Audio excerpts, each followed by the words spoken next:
नमस्कार दोस्तों, मैं अंकुर उपाध्याय स्वागत करता हूं आप सभी का एक बार फिर से अपनी नई वीडियो में। दोस्तों, कल अमेरिका में नैस्डैक इंडेक्स में आपने एक तेजी देखी, अमेरिका के बाजार में एक तेजी देखी, लेकिन कल कंफ्यूजन बहुत बड़ा था। कैसे था मैं आपके साथ शेयर करना चाहूँगा।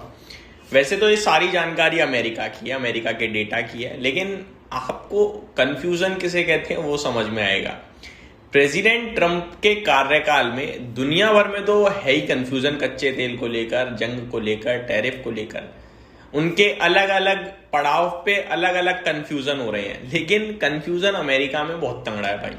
मैं आपको एक एग्जांपल देता हूं। मान लो आपको पता चले कि लोगों के पास नौकरियां अनुमान से कम मिल रही हैं, या फिर लोगों के पास जो नौकरियां थी वो छूट रही हैं और बेरोजगारी दर आपका घट जाए। कैसे हो सकता है? जवाब शायद नहीं होगा, लेकिन डेटा की मदद से मैं आपके साथ जरूर शेयर करना चाहूंगा। अमेरिका का कल जॉब्स डेटा आया और वो जॉब्स डेटा ऐसा था जहां पे अनएम्प्लॉयमेंट रेट यानी बेरोजगारी दर 4.2% के कंपैरिजन में 4.1% पे आया। अच्छा है, इकोनॉमी में ग्रोथ है, नौकरियां हैं लोगों के पास, यही समझ में आएगा इससे हमें। लेकिन एक्चुअली में ये है ही नहीं, एक्चुअली में ये है ही नहीं। अनएम्प्लॉयमेंट रेट आपका 4.2% से 4.1% पे आया है। इसका मतलब है भाई नौकरियां हैं लोगों पे। मार्केट को ये चाहिए ही नहीं। मार्केट को तो ये चाहिए कि लोगों के पास नौकरियां कम हो, लोगों की सैलरी कम हो। क्यों? ताकि डिमांड में कमी आए मार्केट में। फॉर एग्जाम्पल, अगर आप बेरोजगार हो तो आप पैसा खर्च ही नहीं कर पाओगे क्योंकि पैसा ही नहीं है। आपकी सैलरी कम या इनकम कम हो रही है तो आप सोच के खर्च करोगे क्योंकि कमाई कम है।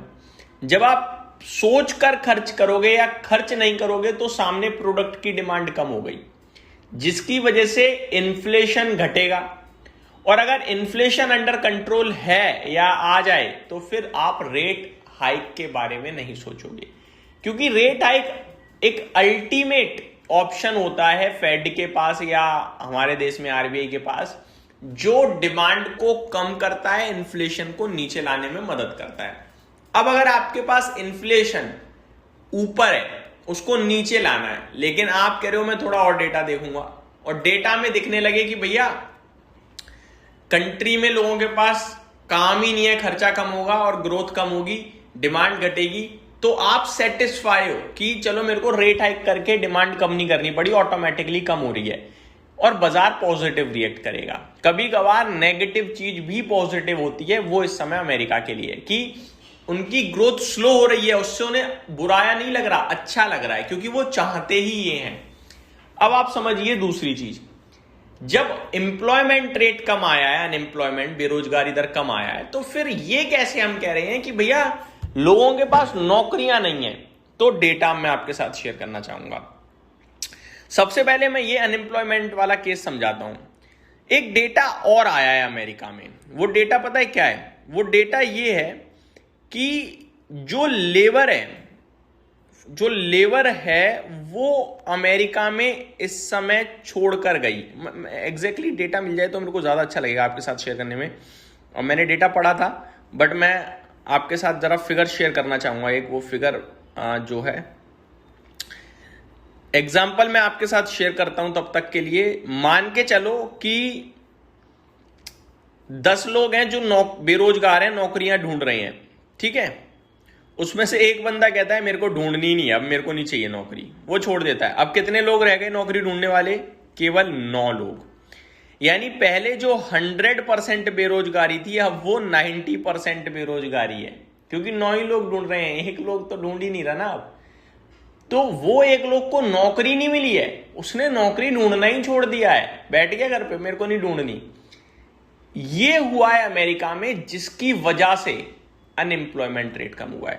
यानी लेबर मार्केट जो है, उसने लेबर ने नौकरी ढूंढना ही बंद कर दिया। ये हालात हो गए हैं भाई, नौकरी ढूंढना ही बंद कर दिया, जिसकी वजह से आपका जो अनएम्प्लॉयमेंट रेट है वो नीचे आया। अब सुनिए आप डेटा जॉब्स का। मई महीने में पहले रिपोर्ट होता है कि 1,29,000 नौकरियां लगेंगी, लेकिन लगी केवल 63,000। डिफरेंस आया 66,000 का, कम था यह अनुमान से। मई के बाद जून में 57,000 का अनुमान था, लेकिन लगी केवल 20,000, 37,000 यह अनुमान से कम। मई और जून को मिलाकर जो अनुमान बनता है, जो इनिशियल रिपोर्ट हुआ, वो हुआ 1,86,000, 186, लेकिन लगी कितनी? केवल 83,000। गैप कितना हो गया? 1,03,000 का। ठीक है जी, खराब हो गया। अब अगर मैं बात करूं आप सभी के साथ केवल और केवल जुलाई, यानी जो अभी कल डेटा पोस्ट हुआ है, उस डेटा में बताया जा रहा है कि करीब 23,000 नौकरियां माइनस हुई हैं।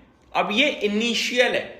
देखो अमेरिका में क्या होता है, पहले इनिशियल क्लेम करा जाता है। अब ये एक्चुअल इस महीने में क्या हुआ है वो हमें अगस्त या सितंबर में पता चलेगा। ऐसे ही मई में स्टार्टिंग में क्लेम करा गया 1,29,000 का, आया 63,000। और ऐसे ही जून में कल क्लेम करा गया कुछ और आया उससे काफी कम, 57,000 के समथिंग क्लेम करा गया, 20,000 आया, 30,000, 37,000 माइनस। तो इस तरीके से टोटल 1,03,000 कम नौकरियां गई। और अब जुलाई में केवल जुलाई में -23,000 एक्सपेक्टेशन हो गई है। तो ये डेटा बहुत ही कमजोर है, क्लियर कट दिख रहा है कि नौकरियां लोगों के पास नहीं है और नौकरियां छूट रही हैं। अनएम्प्लॉयमेंट नीचे आया, क्यों? अब ये डेटा भी आ गया है, 2,64,000 लोग लेबर फोर्स से बाहर हो गए हैं, यानी नौकरियां ढूंढना ही बंद कर दी। ये हुआ है पूरे के पूरे अमेरिका में, जिसकी वजह से अनएम्प्लॉयमेंट रेट तो कम आया, लेकिन नौकरियां लोगों के पास नहीं है। अब नौकरियां लोगों के पास नहीं है, इससे होगा क्या ये समझिए। इससे होगा ये, इनफैक्ट वेज ग्रोथ भी देखो ना आप, तो जून में 3.4% था और अभी 3.2% रह गया है। तो ये भी घटा, यानी लोगों के पास सैलरी भी कम पहुंच रही है। तो ये सारी चीजें उनकी इकोनॉमी के लिए अच्छा है। कैसे? वेज ग्रोथ कम, यानी मार्केट में डिमांड और इन्फ्लेशन प्रेशर कम हो सकता है, फेड को रेट हाइक करने की जरूरत नहीं पड़ेगी डिमांड घटाने के लिए। ये पूरी कहानी है। उम्मीद करता हूं आपको डेटा अच्छे से मैं समझा पाया होऊंगा और आपको ये पूरी इकोनॉमी का रिलेशन समझ में आया होगा। Thank you so much for watching this video. Have a great day guys.